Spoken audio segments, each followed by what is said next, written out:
The coronavirus and the COVID-19 pandemic has taught us something very important, that we are able to work from home and study from home without even visiting the university buildings, and we are able to do it almost equally effectively as before the pandemic. Now, if you would like to learn why is it almost as good and almost as effective, stay tuned.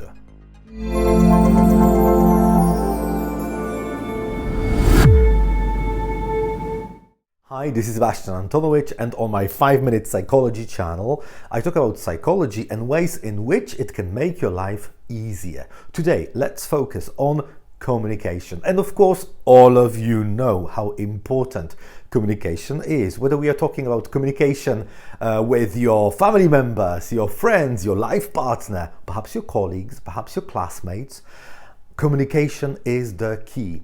Now, has anything changed recently? The answer is yes. Due to the COVID-19 pandemic, we spend much more time working from home, studying from home than before. Has it changed our communication?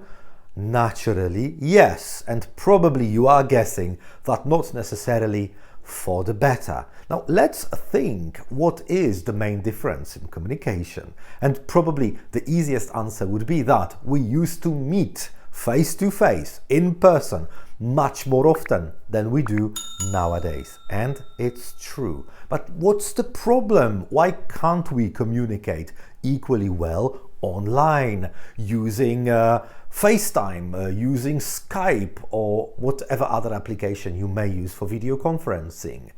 Well, we could use that, and that would make the situation a little bit better than just speaking on the phone, hearing only the voice of the other person. But the thing is that very often we decide not to use that. At work, for instance, instead of offering video conferencing, we just decide to have a phone call, to hear the voice of the other person, to say something to them, and we think that it will be effective enough. Granted, sometimes it is exactly what you think. It's effective enough. In other words, barely effective. What can we do to make it better? Well, of course, switch into the video conferencing. Now, for some reason, for many of us, this is not an option that we always want to use. And of course, there will be plenty of reasons you can come up with why not to use video conferencing. Because it's a bad hair day, because you don't feel like showing without makeup, or before you are wearing exactly the same t-shirt that you have been wearing ever since Monday, and it's already Friday afternoon. If that's the case, it's only the tip of the iceberg, because it shows that there is a very deep psychological problem behind it. But today let's focus on the mere aspect of communication. Now, there is a UCLA professor I value very much, Albert Mehrabian, and he devoted his life to studying communication. And something very important he discovered and proved, that in the process of communication, the actual words that we use, that we utter, the sentences, they play relatively small role in the act of communicating. Now, this is something that sounds very strange to a lot of people who do not feel that psychology is exactly their cup of tea. Well, we very often think that the words are the key, right? Because this is what I am doing right now, producing some words to you. That's true, but they are responsible, according to Professor Mehrabian, only for up to 7% of the message. 7%! It means that 93% are elsewhere. They are not in the exact words that we use. How can it be? You'll think. How ineffective it must be to communicate. Well, definitely. Think of a situation when you have to talk about a very difficult emotionally problem. Which way would be the most effective? To discuss it in person, or, for instance, in an email? Sometimes we may feel tempted to use this email because it gives us some time to think.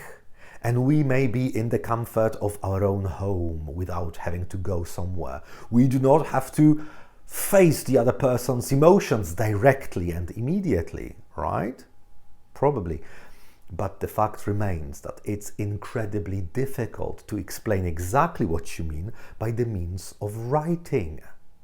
And this is exactly where this 7% is used. It's responsible only for the 7% of our communication.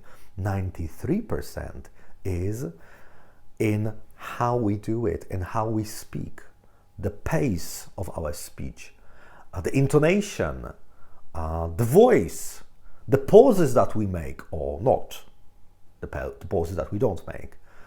And it's also in the non-verbal aspect. The non-verbal aspect, this is your body language. This is eye contact. This is the gestures you use. It's all your personality coming through, using your whole body. Sometimes we don't realize that. Why is it so that we like some people and others not necessarily? And sometimes it works instantly, that you immediately feel that you can trust someone and someone else not so much. This is it. This is the body language.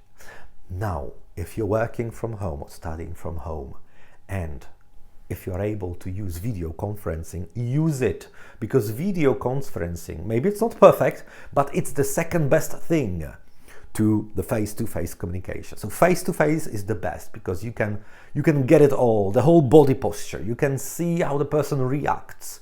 You can feel what they feel in a way. But if you're not able to have a face-to-face meeting with them, like live, person-to-person, use the video conferencing, because the non-verbal, so the body language, at least partly is still there. Maybe from here up, right? Usually. But it's still something, still very important. You can see the eye contact or the facial expressions. You can see if someone is making a joke or not, if they are friendly to you or not. Of course, you can still hear the voice, the paraverbal and the verbal, right? So the verbal is in the words that they use, and the paraverbal is in their pace of speech, their intonation, the pauses they make, etc. So the video conferencing, even if it is imperfect, it is still the very best thing that we may use to communicate while working from home. And please make sure that you do not neglect it. Make sure that no matter if it's a bad hair day or no makeup day, or maybe not the freshest t-shirt that you're wearing, still decide to go for the video conferencing. Your chances of getting through the message you want to convey are bigger. Your communication is more effective. And even if you see that something is perhaps not right, you will be able to react instantly, immediately when you notice that. All right? Remember that only the words are responsible for the mere 7% of our communication. Makes you think, doesn't it?